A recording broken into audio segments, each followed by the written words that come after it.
আমাদের ছাত্রদের ইয়াদ না হওয়ার বিষয়টা আমি খেয়াল করে দেখছি যে আসলে ছোট ছোট বাচ্চারা কিভাবে মুখস্থ করবে এই বিষয়টা অনেকেই জানে না। আমরা যখন ছোটকালে পড়েছি আমাদের ওস্তাদরা কিভাবে মুখস্থ করব এই সমস্ত বলে দেয়নি। আমরা মুখস্থ করছি, কায়দা পড়ছি, নাজেরা পড়ছি, বাস হেফজ শুরু করছি, এই একটা আয়াতকে বারবার পড়ছি, ইয়াদ হয়ে গেছে, বাস এভাবেই আমরা চলে আসছি।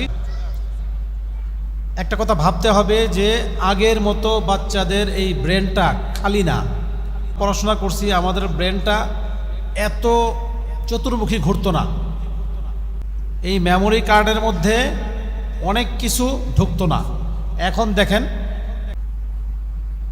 আপনি আমার চাইতে বাচ্চাদের ব্রেন আরো বেশি আগে চলে। আপনি যদি কোনো হেরা কবি কলকাতা বাচ্চা, আপনি মোবাইলের একটা ফাংশন বোঝেন না, বাচ্চার কাছে দিবেন, এই টিপা টিপা দেখবেন যে হ্যাঁ আপনারা শিখাই দিব। বলুন, আপনি বুঝেন না, পোলাপানে বুঝে। গেম কেমনে ডাউনলোড করে, তুমি কাইটা দিই, তুমি আবার ডাউনলোড করো কেমনে, গুগলটা ফালাই দিছি আমি, ওইটাও বাই করে ফেলাইছে। আজকাল পোলাপানে এত এক্সপার্ট। অতএব আজকাল বাচ্চাদেরকে 50 বছর আগে আমাদের ওস্তাদরা 20 বছর আগে কিভাবে পড়াইছে ওই চিন্তা করে পড়ালে হবে না। সময়ের সাথে সাথে আমাদের কথাবার্তা, আমাদের চাল চলন, আমাদের শিক্ষকতা, আমাদের মেজাজ সব কিছুর পরিবর্তন আনতে হবে। এটা আমরা করি না।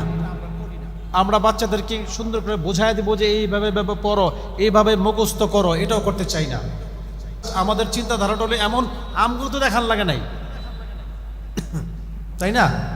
এই জন্য এই সমস্ত বিষয়গুলো ভাবতে হবে। প্রত্যেকটা বাচ্চাকে আলাদা করে ভাবতে হবে যে এদের মেজাজটা কেমন, এরা কি চায়।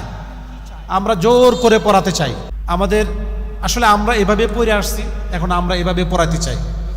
এখন সময় আসছে এগুলো নিয়ে ভাবার।